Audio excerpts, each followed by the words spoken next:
मान लेते हैं कि ये हमारी एक क्या है, ये हमारी साबरमती नदी है। कौन सी नदी है? ये है साबरमती नदी। तो साबरमती नदी का उद्गम हमने पढ़ा था, उद्गम कहाँ से होता है?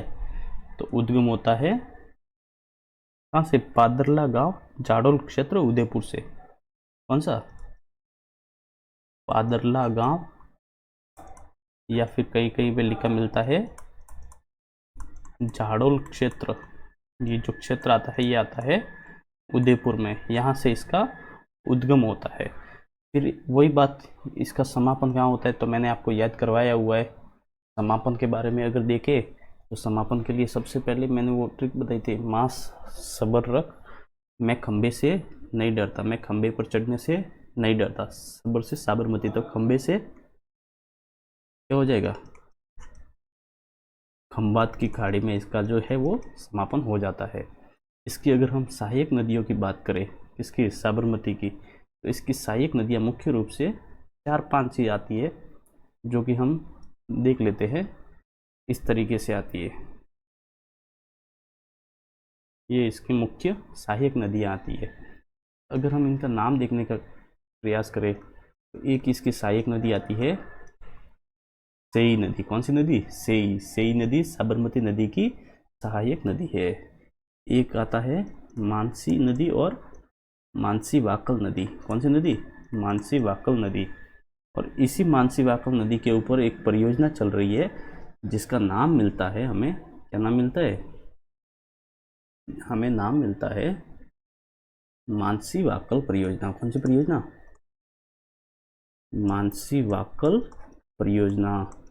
ये परियोजना है वो मानसी वाकल नदियों के ऊपर चल रही है, जो कि साबरमती की सहायक नदी है। आगे बढ़ते हैं, इसकी सहायक नदी एक और आती है जिसका नाम मिलता है हरनाव और हतमती। क्या मिलता है? हरनाव नदी और हतमती। हतमती से साबरमती, ये सब आप ध्यान में रख सकते हैं। तो इसमें क्या करना है हमें? हमने पढ़ा इसका जो उद्गम है किसका? साबरमती नदी का, वो होता है पादरला गांव, जाडोल क्षेत्र, उदयपुर से उद्गम होता है। फिर इससे सेई नदी मिलती है। सेई नदी का उद्देश्य है कि जवाई बांध को पानी की आपूर्ति करवाना है। और फिर अगर हम बात करें कि मानसी वाकल नदियाँ हैं, जो जहाँ पे मानसी वाकल परियोजना चल रही है, मानसी वाकल परियोजना के तहत एक जल सुरंग बनाई गई है, जिसे वर्तमान में मोहनलाल सुखाड़िया जल सुरंग, जो कि 11.5 किलोमीटर लंबी है और राजस्थान की सबसे लंबी जल सुरंग कहलाती है। फिर एक और इसकी सहायक नदी आती है, उसका नाम मिलता है हरनाव और हतमती नदी। हतमती से सागरमती, ये आप ध्यान में रखेंगे। तो चलिए शुरू करते हैं। हम एक जल्दी जल्दी टू द पॉइंट लिखने का प्रयास करते हैं। क्या कि साबरमती नदी का उद्गम कहाँ से हो रहा है? तो उद्गम हो रहा है पादरला गांव, जाडोल क्षेत्र। कौन सा क्षेत्र है? पादरला गांव का जो जाडोल क्षेत्र, या जाडोल क्षेत्र का जो पादरला गांव है, उदयपुर में स्थित है, वहां से इसका जो उद्गम है वो होता है। फिर अगर बात करें कि इसके किनारे कौन कौन से शहर बसे हुए हैं, तो इसके किनारे 2 शहर बसे हुए हैं। एक शहर का नाम आता है गांधीनगर। गांधीनगर जो शहर है वो किस नदी के किनारे बसा हुआ है? वो बसा हुआ है साबरमती नदी के किनारे। और दूसरी अगर हम बात करें तो जो अहमदाबाद है, गुजरात का प्रमुख शहर आता है, ये भी इसके किनारे बसे हुए हैं। और ये दोनों कहाँ पे? ये स्थित है गुजरात में। गुजरात के जो 2 शहर है गांधीनगर और अहमदाबाद, ये दोनों साबरमती नदी के किनारे बसे हुए हैं। तो आप इतना ध्यान में रखेंगे। आगे बढ़ते हैं, तो इसका समापन कहाँ होता है? समापन वही माँ सबर रख, मैं खंबे के ऊपर चढ़ने से नहीं डरता, सबर से साबरमती, और खंबे से खंबात की खाड़ी। कौन सी खाड़ी? खंबात की खाड़ी, जो कि कहाँ स्थित है? खंबात की खाड़ी स्थित है गुजरात में। कहाँ स्थित है? गुजरात में खंबात की खाड़ी स्थित है। आगे बढ़ते हैं, तो हमारे पास पॉइंट आता है कि साबरमती नदी के किनारे कौन सा आश्रम है? तो साबरमती के किनारे गांधी जी का साबरमती आश्रम स्थित है। कौन सा आश्रम स्थित है? साबरमती आश्रम। महात्मा गांधी जी का महात्मा गांधी जी का, जिसे हम राष्ट्रपिता के नाम से भी संबोधित करते हैं, महात्मा गांधी का साबरमती आश्रम, साबरमती आश्रम है वो किसके किनारे स्थित है? वो भी साबरमती नदी के किनारे ही स्थित है। फिर आगे बढ़ते हैं तो हमारे पास बिंदु आता है कि साबरमती नदी के ऊपर कौन कौन सी परियोजनाएं चलाई जा रही है। क्या क्वेश्चन बनता है? साबरमती नदी के किनारे कौन कौन सी परियोजनाएं चलाई जा रही है। इन बिंदुओं के ऊपर अगर हम चर्चा करें तो हमारे पास दो परियोजनाएं यहाँ पे चलाई जा रही है। एक का नाम आता है मानसी वाकल परियोजना, जिसके बारे में मैंने पहले भी चर्चा कर चुका हूँ। मानसी वाकल परियोजना, एक तो नाम मिलता है मानसी वाकल परियोजना, और जो दूसरी परियोजना है उसका नाम मिलता है सेई परियोजना। क्या नाम मिलता है?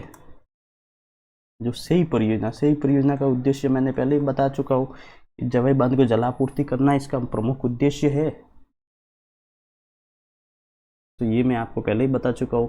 और मानसी वाकल परियोजना के तहत जो देवास जल सुरंग बनाई गई है, जिसका नाम मोहनलाल सुखाड़िया जल सुरंग किया गया है, 11.5 किलोमीटर लंबी है और ये राजस्थान की सबसे लंबी जल सुरंग भी कहलाती है। तो इतनी बातें तो हम वैसे पढ़ चुके हैं, लेकिन फिर भी लिख लेते हैं। क्या है ना कि लिखा हुआ जो चीज़ें रहती है वो ज़्यादा याद रहती है।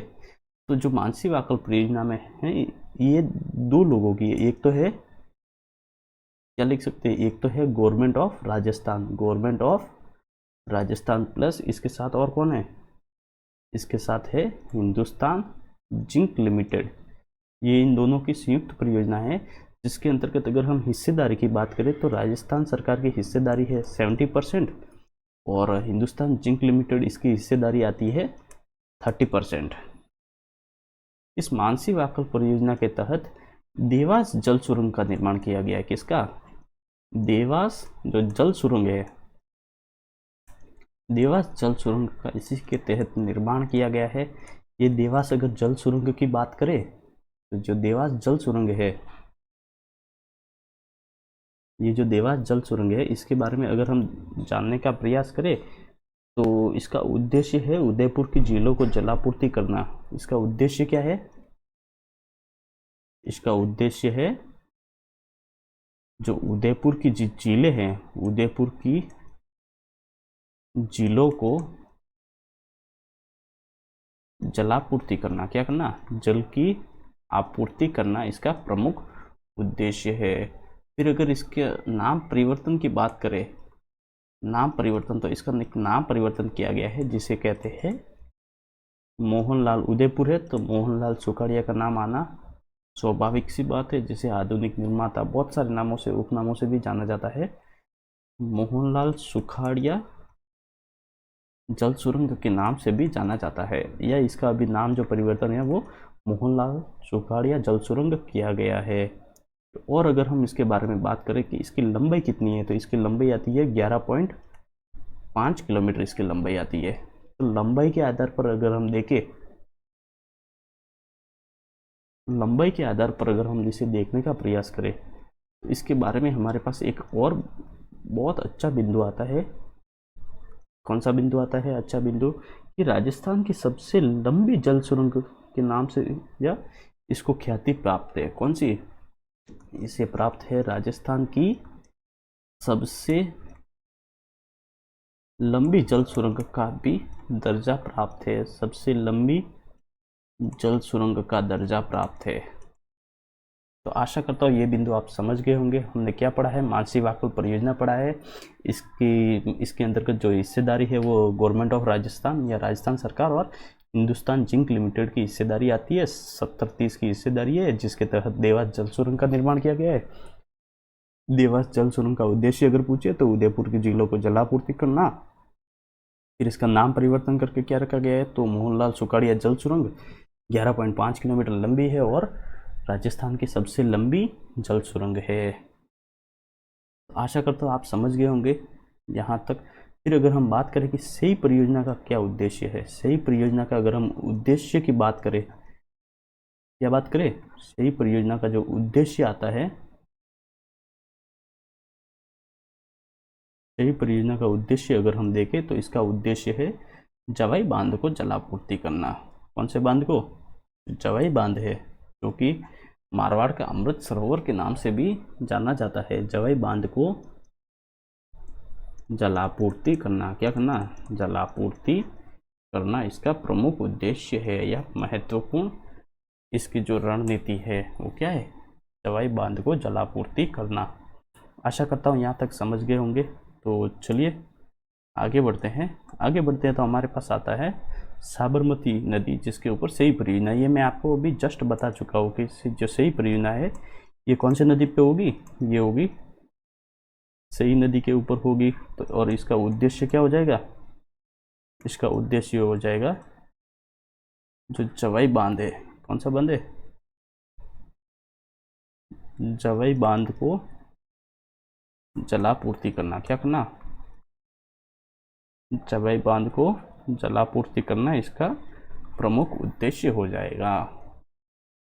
तो आशा करता हूँ यहाँ तक समझ गए होंगे। आगे बढ़ते हैं। तो ये नदी हमारे पास, ये जो साबरमती नदी सेई परियोजना तक हमने पढ़ लिया है। फिर साबरमती नदी के बारे में एक महत्वपूर्ण बिंदु आता है। ऐसी नदी जिसका उद्गम कहाँ से हो रहा है? राजस्थान से। उद्गम हमने कहाँ पढ़ा है? हमने पढ़ा है जाडौल क्षेत्र उदयपुर से। कहाँ से? जाडौल क्षेत्र उदयपुर से हो रहा है। लेकिन इसका महत्व